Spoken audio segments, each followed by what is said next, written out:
Bonjour, bienvenue sur Nini Manga. Je suis très heureuse de vous retrouver aujourd'hui pour une nouvelle ouverture de résine. Et comme vous pouvez le voir, j'ai essayé de me cosplayer.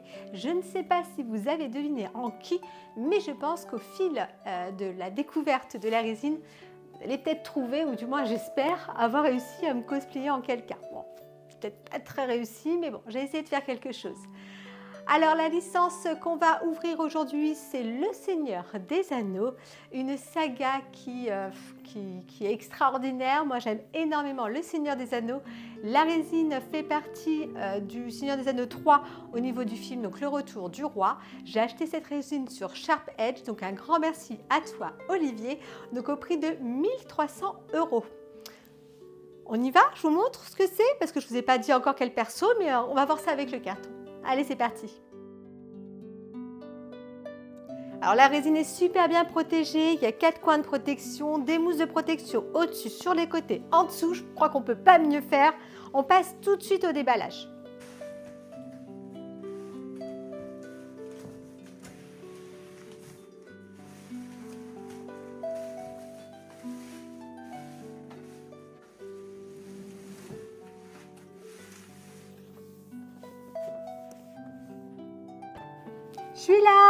Je suis là. Non, vous ne me voyez pas? Bon, d'accord, je suis obligée de me mettre sur le côté. Désolée, c'est ça d'être petite. Donc, voilà le carton. Un magnifique carton, il est vraiment extraordinaire. Je ne vous ai pas dit, c'est une résine de chez Prime One Studio. On a ici Frodon et Gollum, The Lord of the Ring, donc c'est bien noté que c'est le retour du roi. Et comme vous pouvez voir sur le petit coin gauche, c'est la version exclusive. Donc pareil ici, The Lord of the Ring, donc le retour du roi, écrit en anglais. On a une autre représentation de la résine. Hop, un petit parchemin de ce côté, mais on s'en fiche de cette boîte, même si elle est belle. Nous, on veut voir la résine. Allez, on y va. Je viens de découper le scotch qu'il y avait tout autour. Waouh! Et je viens de voir la tête de Gollum au passage. Oh, il est vraiment très beau. Hein. Bon, voilà, il n'y a pas énormément de pièces, hein, d'après ce que je vois. Ça va aller relativement vite. Ça change un peu des résines que j'ai fait ces derniers temps. Allez, on va essayer de commencer le petit montage. Allez, c'est parti, je l'ai mis sur le côté, j'enfile mes gants. Alors, je ne sais pas si vous avez deviné du coup en qui j'ai essayé de me cosplayer. Je ne vais rien vous dire. Si vous avez deviné quelqu'un, mettez-le moi en commentaire, ça serait rigolo d'avoir votre retour. Alors, je sais, hein, ce n'est pas terrible, hein, j'essaye de faire quelque chose, c'est toujours ça. Voilà, les petits gants sont mis. Je vais déjà commencer par la base. Ensuite, on retirera toutes les pièces pour pouvoir monter la résine. La base est là, enfin je crois. Ça a l'air d'être ça. Ouh! Alors, venez voir un petit peu par là. Regardez, elle est super bien protégée avec un grand plastique transparent parce que y a pas mal de toiles d'araignée à l'intérieur et du coup, ça protège super bien ce truc. C'est la première fois que j'ai ça dans une résine. Alors, je ne sais pas comment la prendre. Vous voyez le petit plastique transparent. Je pense que ça doit s'enlever par le dessus. Oui, c'est ça. En tout cas, ça protège super bien. Très, très bonne idée de Prime One d'avoir mis cette protection. C'est trop beau. Et voilà la base, elle est vraiment extraordinaire. Il y a beaucoup de détails. On va commencer par cette roche, par cette pierre qui est vraiment magnifique. Elle donne énormément de hauteur à cette base. Et puis, comme vous pouvez le voir, il y a beaucoup de choses qui sont représentées. La première chose qui nous attire, c'est cette toile d'araignée puisque Gollum et Frodon sont dans cette grotte où il y a cette grosse araignée. Et en dessous de cette toile, on voit des ossements. Donc, on a ici une cage thoracique. On voit aussi le crâne d'une personne. Pas mal d'ossements à droite, à gauche. C'est vraiment très bien fait. À l'avant, on a l'anneau unique qui est splendide avec toutes les écritures elfiques à l'extérieur, mais également à l'intérieur. Et à l'intérieur de l'anneau, nous avons la feuille elfique qui est représentée. C'est vraiment très joli, il y a beaucoup de détails comme je vous le disais. Tout autour de la base, on a encore l'anneau unique avec les inscriptions elfiques. Regardez cette roche à l'arrière, c'est trop beau. Il y a pas mal de niveaux, de relief, beaucoup de reflets, des endroits qui sont un peu plus, comment dire, brillants que d'autres beaucoup plus mat. C'est vraiment très bien fait. La toile d'araignée qui fait un petit peu toile d'Halloween, mais je pense qu'il ne pouvait pas faire autrement pour faire une vraie toile d'araignée. Et puis c'est vrai que ça rend plutôt pas mal, je trouve. Et puis on a encore pas mal de petits détails avec d'autres ossements. On voit ici des morceaux de colonne vertébrale, donc des ossements. Là aussi encore un os, ici encore un autre os. Bon bref, il y en a vraiment partout, c'est magnifique. Regardez ce qui se passe sous cette base. Alors, je vais aller doucement parce que j'ai peur avec la toile d'araignée de l'abîmer. Voilà. Oh, c'est beau! Donc, on a des écritures elfiques. The Lord of the Rings, The Return of the King, donc le retour du roi. Frodon et Gollum, Prime One Studio. Il y a 700 exemplaires de cette statue.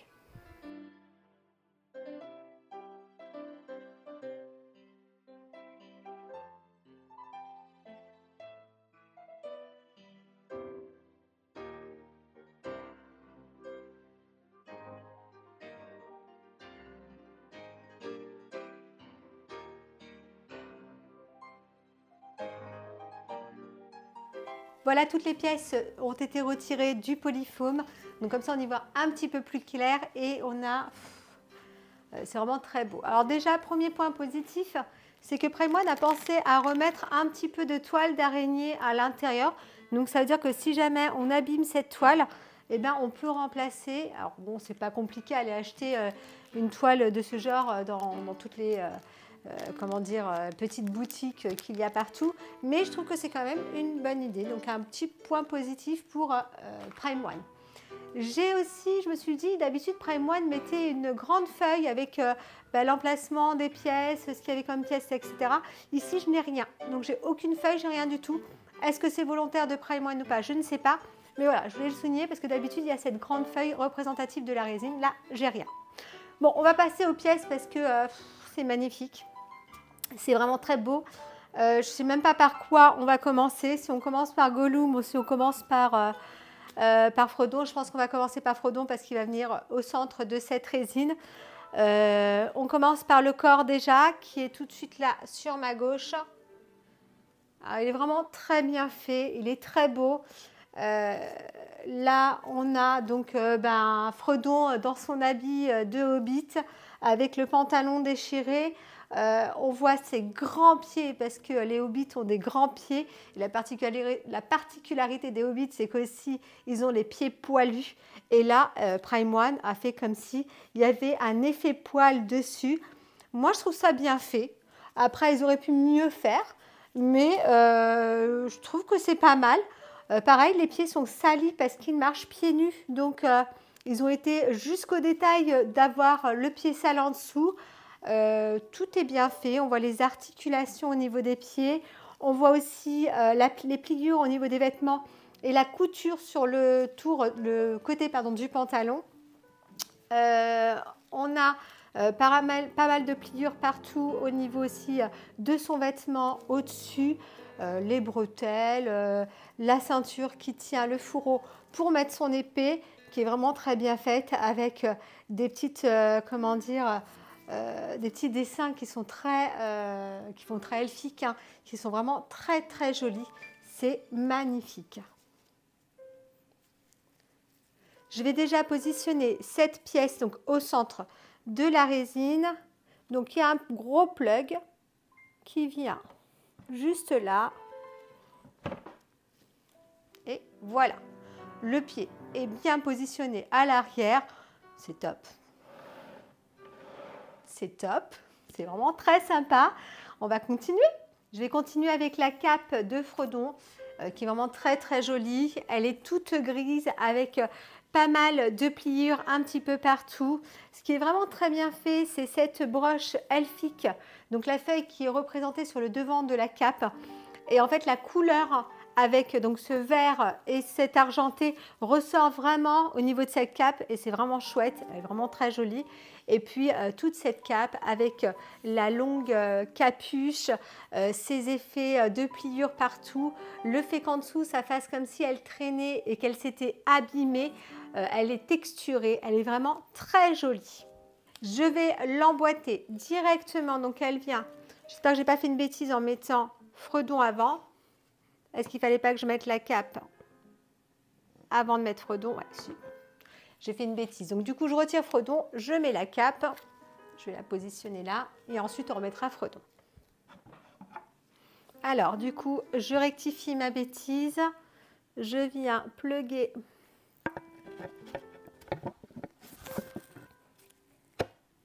voilà. Donc il faut bien appuyer dessus, c'est pas évident, mais une fois qu'on a trouvé, c'est bon. Donc la cape est positionnée et ça rend quand même pas mal, hein. Je vais remettre du coup Fredon sur la base. Voilà. Ah, ça rentre pile poil, hein. C'est vraiment millimètre par millimètre, hein. Je regarde. Ouais, ça rend quand même beaucoup mieux. Ça donne énormément de dynamisme à Fredon. Et du coup, il manque les bras et la tête de Fredon. Donc, on va commencer par le bras droit avec son épée qui est vraiment magnifique. La main serrée autour du manche de l'épée. L'épée avec ses écritures elfiques. Elle est vraiment très très belle. La main est bien faite. On voit les tendons au niveau du poignet. C'est magnifique. Je vais positionner cette main. Donc c'est aimanté. Magnifique. Je continue. Avec la main gauche, alors vous voyez qu'ici il y a un emplacement pour mettre des piles. Je les mettrai tout à l'heure, là on va la monter sans mettre les piles et je mettrai les piles après parce que en fait il y a un effet de light-up avec la fiole elfique et du coup la fiole s'allume puisque dans la grotte elle s'allume. Du coup je vais, hop, je la positionne, pardon. Pareil, il y a un aimant, ça va super bien et c'est super beau. Franchement, c'est très beau. La fiole, elle est vraiment bien faite. Il y a beaucoup de détails dessus. On a cet effet de transparence. Elle est magnifique. Au niveau de la main, je ne vous ai pas dit, mais on voit aussi toutes les veinures de Fredon. C'est top. Alors, point négatif, c'est qu'il n'y a pas de pile à l'intérieur du carton. Heureusement que j'en ai à la maison. Mais voilà, ça reste un point négatif pour moi de ne pas avoir la totalité de notre résine. Parce que quand elle s'allume, il faut qu'il y ait les piles. Voilà. On passe tout de suite à la tête de Fredon et moi j'aime bien. Je trouve qu'il a un beau visage, il ressemble bien à Fredon. Après, je trouve que les cheveux c'est un petit peu fait grossièrement. On aurait pu faire un peu plus de mèches par-ci par-là. Elles auraient pu être un petit peu mieux faites. Mais le visage, je trouve que c'est beau. Les yeux sont bien faits. La bouche est très très bien faite. Le nez est top. Les oreilles un tout petit peu pointu à la Hobbit et puis cette petite fossette au niveau du menton. Ils ont vraiment pensé à tout. Je positionne la tête, donc du coup elle vient directement s'aimanter. Alors je sais pas, je vais le tourner, je suis désolée. Voilà. Voilà Fredon, il est monté. Je regarde quand même à quoi il ressemble. Non, et moi j'aime beaucoup. Voilà, je ne sais pas vous ce que vous en pensez. Moi, je trouve qu'il est vraiment top, il est vraiment très joli. La seule chose, je vous dis, c'est peut-être les mèches de cheveux qui auraient pu être un petit peu plus travaillées. Et encore, ça fait très bien. Ouais, s'ils auraient pu être quand même un petit peu plus travaillés. Mais sinon, ouais, c'est une très très jolie représentation de Fredon. Je passe du coup à Gollum et lui, il est vraiment top, vraiment super bien fait via la Gollum. Avec son air espiègle. Là, on retrouve vraiment Gollum du Seigneur des Anneaux. Le visage hyper tiré avec pas mal de rides partout. Ses dents qui sont manquantes à certains endroits. Son corps qui est assez rachitique. Des grands doigts, des longs doigts au niveau des pieds, des mains. La colonne vertébrale qui ressort et puis toutes ces cicatrices parce qu'il a reçu des coups de fouet. Non, c'est vraiment très bien fait. Et puis ce peu de cheveux qu'il a sur la tête, eh ben, sont venus coller des petites mèches de cheveux. C'est vraiment très joli, très représentatif de Gollum. On a donc sa petite ceinture qu'il a autour de la taille. Donc il y a 2 emplacements pour mettre des petites pièces qui sont là. Je vais compléter son habit devant avec cette pièce-là. Ça vient s'aimanter. Donc c'est un bout de tissu qui est bien fait, qui est déchiré un petit peu à certains endroits. Pareil pour cacher les fesses de Gollum, parce que là, franchement, t'es indécent, Gollum. Voilà, on cache. Il y a des enfants qui regardent. On ne montre pas ses fesses comme ça. Et voilà, pour Gollum, il est fini d'être monté. C'est vraiment une résine qui se montre très très vite et très facilement. Je positionne Gollum en haut de ce rocher. Pareil, il y a un petit plug comme Fredon. Alors ça me fait peur parce que quand je mets Gollum sur le caillou, sa main droite touche carrément le côté de la roche et ça fait vraiment très peur. Du coup, j'ai dû retirer entièrement Fredon parce qu'il fallait mettre l'anneau sous la cape. Donc voilà, rebelote, j'ai dû tout enlever. Voilà Fredon avec l'anneau unique autour du cou. Ça rend quand même bien, ça fait un petit détail supplémentaire. Et là, comme je vous ai dit, c'est bourré de détails partout. Pareil, j'ai mis des piles au niveau du bras de Fredon pour que la fiole s'allume. Donc c'est des LR41, il me semble. Il en faut 2. Donc voilà, il faut y penser. Je vais vous montrer juste comment ça fait allumer. Du coup, il y a un petit bouton à l'intérieur. Ça, c'est un point négatif parce qu'il faut venir retirer le bras, pousser le bouton pour allumer la fiole. Je trouve ça dommage. Avec la technologie qu'on a en 2023, je veux dire, c'est pas compliqué de mettre un câble, un petit bouton. Et puis voilà, avec la domotique, que ça fonctionne pour tout le monde. Bon. Après, c'est un tout petit effet light-up, comme vous pouvez le voir, ça ne s'allume pas tant que ça. On va voir ça dans un peu plus sombre tout à l'heure, mais je trouve que ce n'est pas terrible au niveau du light-up. On voit au niveau de la main que c'est bien allumé. Par contre, quand on l'allume d'un coup, l'intensité est très forte et après, hop, ça revient tout bas. Et voilà, et ça reste toujours comme ça. Donc, je n'ai pas l'impression qu'il y a de l'intensité plus ou moins forte par moment. J'ai l'impression que c'est assez statique. Voilà, donc aussi, je voulais vous montrer l'anneau qui était dans le polyfoam. Alors, l'anneau qui est très joli. Par contre, les écritures elfiques tout autour, elles font plus orangé rose que rouge dans la saga, pardon. Et voilà, et puis ça fait un petit peu, ouais, ça fait un peu toc, quoi. Moi, j'ai des tout petits doigts.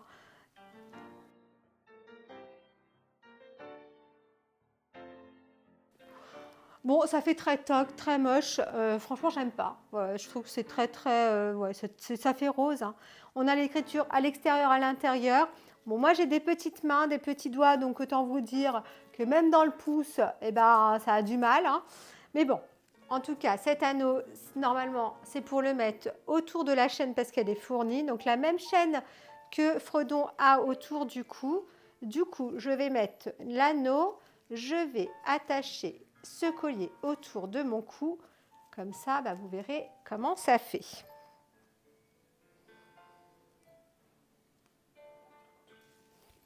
Et voilà l'anneau autour du cou. Alors moi, j'aime pas. Voilà. Comme ça, c'est dit. C'est un petit gadget et un petit gadget qui est assez mal réalisé, surtout par rapport aux couleurs de l'écriture elfique. Voilà, on va passer tout de suite au point positif et au point négatif de cette résine. Allez, on y va. Alors, du coup, j'ai essayé de positionner un peu mieux les piles et la fiole s'allume un petit peu plus. Ah, regardez, elle s'éteint. Alors, je pense que... non, elle n'est pas éteinte. Je pense que je vais vous montrer un peu comment ça fait. Je pense qu'il y a un faux contact, parce que regardez, quand je touche un peu les piles, là, elle s'allume plus ou moins fort. Et vous voyez, il y a des moments où il y a de l'intensité un peu plus forte selon comment les piles sont. En les tournant, vous voyez, là, elle est un peu plus forte. Donc, hop, je vais remettre le bras. Et là, ça reste bien allumé. Mais vous voyez, là, l'intensité est un peu perdue. Bon, je pense qu'il y a un petit problème de connecteur connecteur, je ne sais pas si on dit ça, de connexion en tout cas. Je vais regarder ça d'un peu plus près tout à l'heure. Mais voilà, donc normalement, cette fiole éclaire beaucoup plus. J'aurais voulu quand même qu'elle éclaire un petit peu mieux. Au niveau des points négatifs, pour moi, je trouve que c'est les cheveux de Frodon qui auraient pu être un petit peu plus structurés, un peu plus mieux faits. Et pareil, cette résine, il faut vraiment voir Frodon de face. À certains angles, on a l'impression que le visage n'est pas très bien fait. Mais quand vous vous mettez bien face à lui, il a un très très beau visage. Voilà. Mais c'est vrai que selon l'emplacement, selon l'angle, il est plus ou moins beau. Je pense que c'est tout au niveau des points négatifs. Si peut-être Frodon qui est difficile à positionner, il faut faire attention au niveau des doigts parce qu'il touche vraiment la roche. Mais sinon, du coup, ça lui donne un point positif à partir du moment où on le positionne parce qu'il touche vraiment cette roche. Il est vraiment dessus, il est vraiment, comment dire, en mouvement sur cette roche. Donc voilà, donc le point négatif se transforme en point positif. Ah non, un autre point négatif qui est du coup cet anneau que j'ai autour du cou qui est vraiment pas terrible. Attendez, je vais retirer mes gants aussi parce que j'en ai plus besoin. Et donc voilà, donc cet anneau qui est vraiment pas très joli, surtout ces écritures qui sont roses, orangées, pas vraiment belles. Donc voilà, ça fait partie du point négatif. Sinon, les points positifs. Alors, moi, je trouve que Frodon a un très beau visage, comme je vous dis, selon l'angle sur lequel on le regarde, parce que c'est pas facile de faire un visage humain. Son épée d'art qui est vraiment très bien faite avec les écritures elfiques.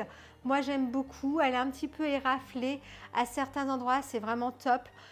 Tous les détails qu'il y a sur cette résine, l'anneau tout autour avec les écritures elfiques, la feuille elfique à l'intérieur de l'anneau, les écritures à l'extérieur, à l'intérieur. Bon, bref, ils sont partis vraiment chercher tous les détails.